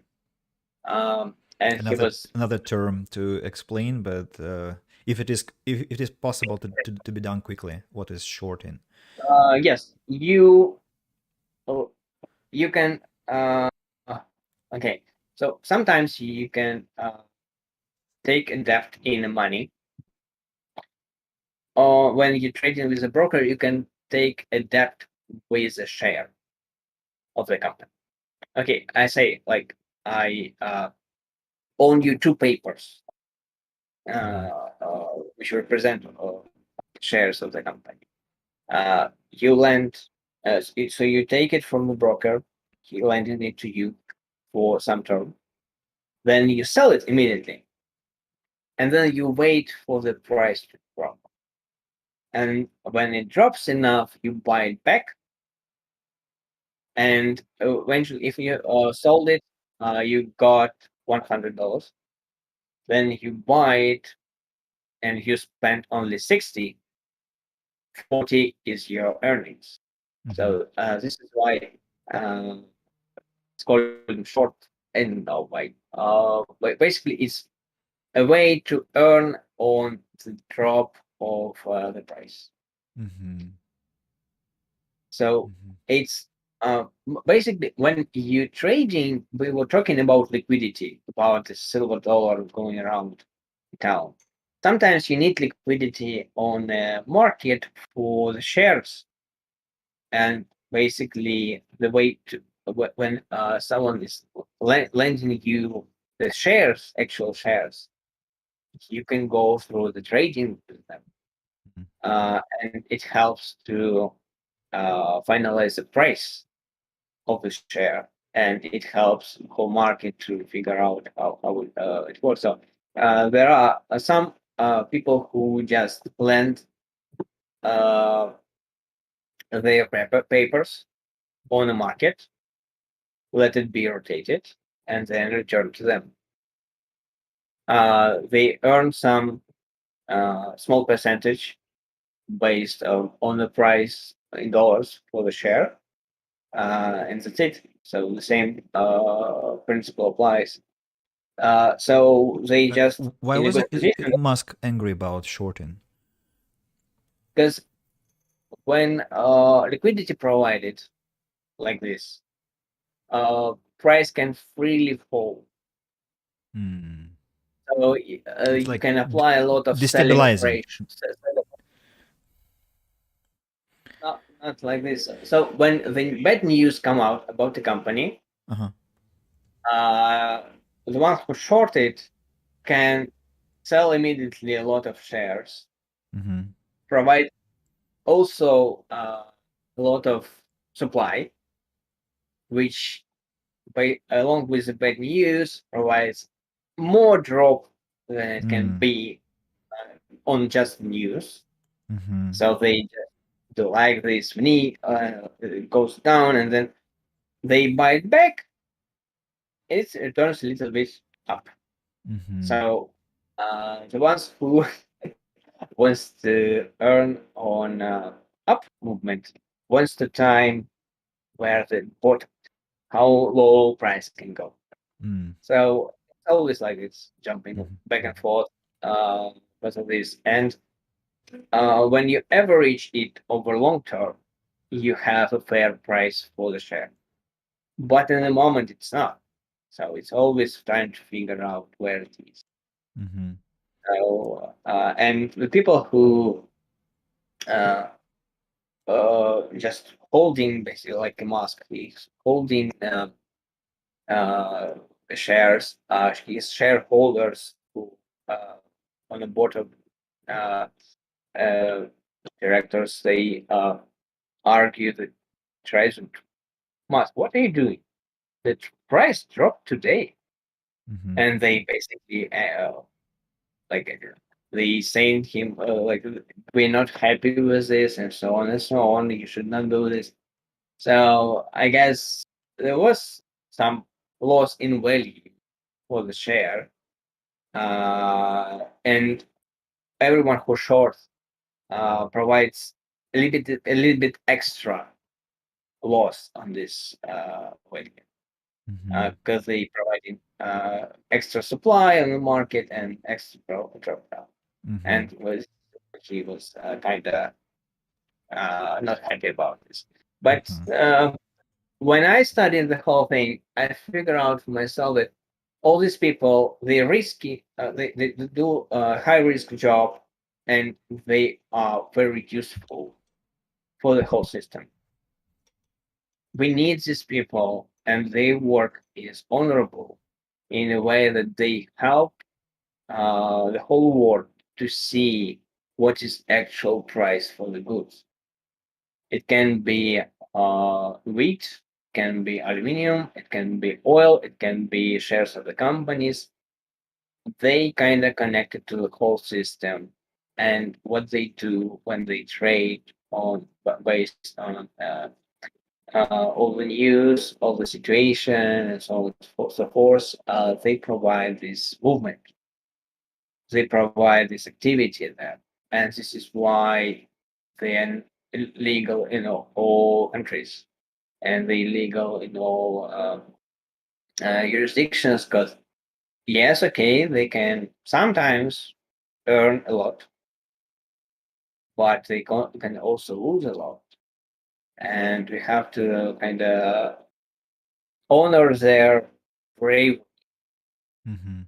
So they going in a very stable situation and like a kind of warriors Mm-hmm. of the market There to was just figure a out.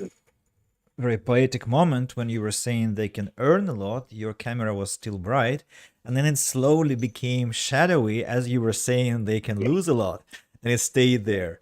And it was like such great coloring to the moment. yeah, And kind of live. My camera is have a life of itself, so mm-hmm, it kind of paints me in green sometimes. mm-hmm. Uh, right now it's playing with the darkness. So okay, dark one. So Nice, living entity as well. I want to say that we have been now talking for 2 hours and a half already, which is quite a great result. And yeah. I Do we thought have maybe no, I don't see questions. That's what I wanted to say. That maybe if there is something else to clarify or answer, please do let no, us know. I think it's Uh huh. great enough. So I guess I said what I wanted to say.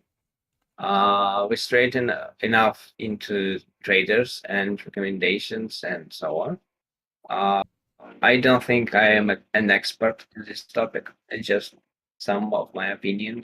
So for the trading, investment, and so on, you have to find some learning platform and do some learning.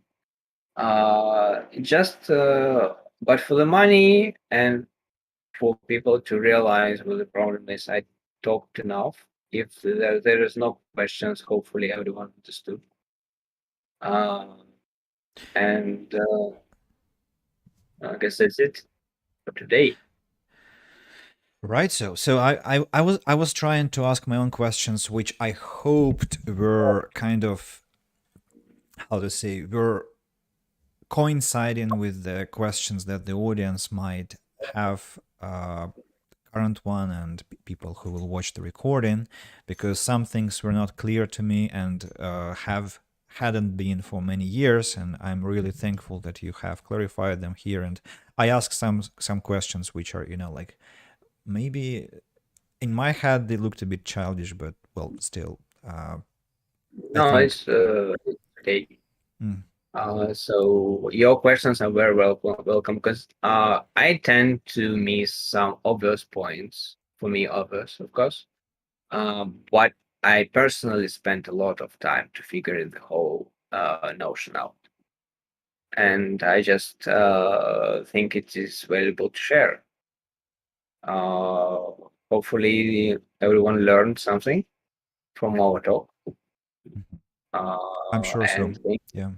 thank you for everyone who will be watching it or watched it right now. So thank you for your time. Uh, Yeah. so Uh, if you have any questions, please leave them below. yeah. Maybe we will decide with Andy we decide in new stream if we have enough of the questions. Yeah. Yes, and I encourage people to, to leave some commentaries or questions, and I'm very very grateful to Anton for participating today. This is a new type, as I said, a new format, like just one-on-one, a conversation, a podcast, and actually I feel that it was one of the best of the series and my own streams, and I feel deeply satisfied with all the information and how it went and how profound our conversation was. So thank you for coming. And now I'll be stopping the stream, but I suggest that we stay on the call for maybe a couple of minutes if it is possible for you to just discuss Okay. discuss the thing. So goodbye to everyone. Thank you for coming, and hello Yeah. to YouTube, to those who'll be watching the recording. Yeah, see you later. And